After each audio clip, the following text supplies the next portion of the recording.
Karibu sana Des Tanzania, mimi ni Marco Magurusi Bahezwa. Leo tunakwenda kujifunza jinsi ya kuandaa table of contents automatically kwa wale wanachuo wa vyuo vikuu na vyuo mbalimbali na hususan waliohitimu kidato cha sita. Mada hii ni mahususi sana kwao kwa sababu watajua ni namna gani wanaweza wakaokoa muda na kufanya kazi ya uandishi kwa usahihi zaidi katika kipengele hiki cha table of contents. Twende moja kwa moja. Kwanza hakikisha umefungua eneo lako la kuandikia ili twende sambamba, twende pamoja. Fungua sehemu ya Word kama ni Word au kama unafanya slides zile unaweza ukatumia sehemu hiyo, lakini twende kwenye sehemu ya Word. Mimi nitafungua uwanja wangu wa kuandika ni hapa. Kwa cha kwanza hakikisha unaandika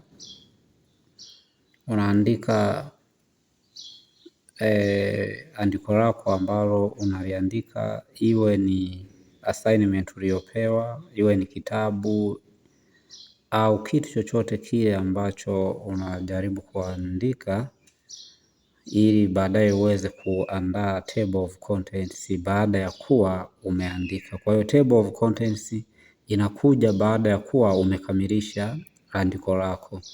Kwa mfano hapa mimi nitachukulia mfano, nimeandika andiko langu hili hapa.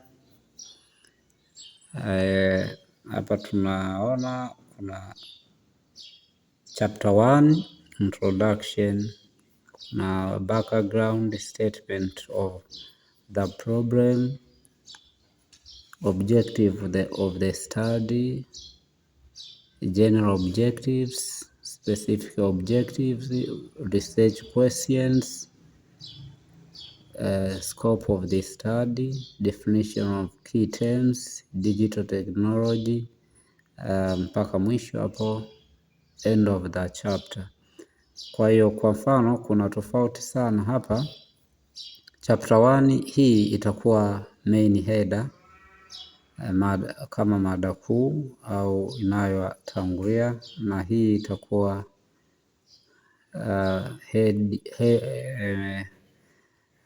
mada ndogo, lakini kuna sehemu nyingine kabisa ni ndogo kuliko. Kwa mfano hapa kwenye objectives of the study ni 1.3, lakini kuna 1.31, kwa hii inakuwa ndogo.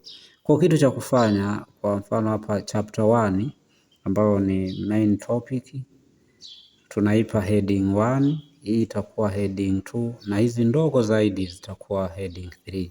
Sasa cha kufanya, bofya hapa katikati ya maneno popote, inaweza kawa hapa au hapa.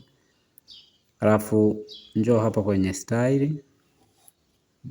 Hapa juu utaona hapa kuna body text, title, subtitle, heading 1, heading 2, heading 3 na mambo mengine yanaendelea kule ambayo sisi hatuko tunajifunza leo. Kwa hiyo cha kufanya kwenye main topic unaipa heading 1. Baada ya kuwa umebofya hapo, utaona neno limebadilika, limekuwa na herufi kubwa.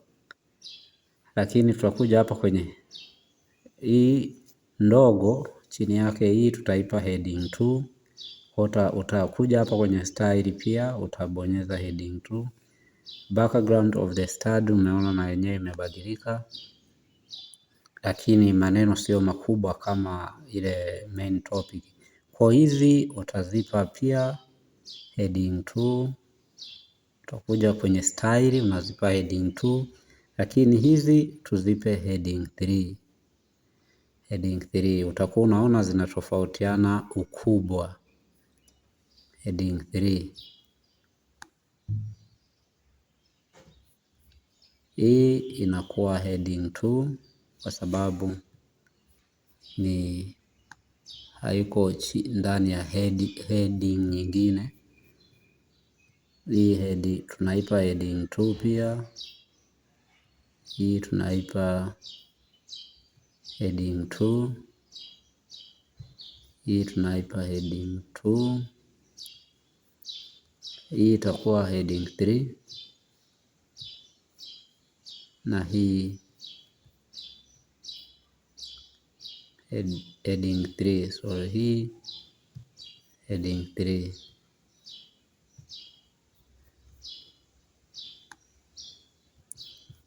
na hii pia heading 3. Hatua inayofuata utatengeneza chapter ya kuweka table of contents. Kwa hiyo utabonyeza hapa insert, alafu utabonyeza page break. Automatically page itaundwa page nyingine. Kwa hiyo utakuja hapa juu, utaandika table of contents, utaweka heading table of contents, na yenyewe utaipa, utakuja hapa style, utaipa head. Afu kwa kitu kinachofuata hapa, tunataka tu insert sasa ile table of contents. Utakuja hapa insert, utashuka chini mpaka sehemu ambayo imeandikwa hapa table of contents. Ukija hapa kuna table of contents, index or bibliography na index entry. Sisi tutabonyeza hapa. Itakuuliza hapa type table of contents. Na haya mambo mengine utakuja utabonyeza hapa okay. Kwa hapo unaweza kuona automatic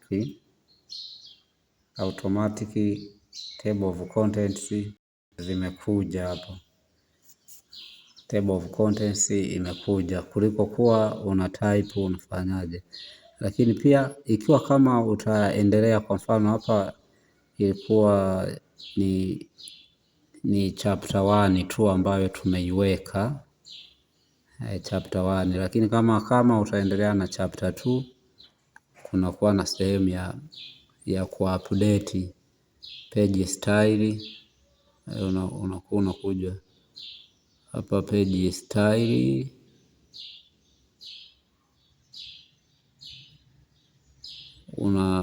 una update, una reset hapo, unaweza uka-update uka-apply. Kwa zitakuwa zinaendelea namna hiyo.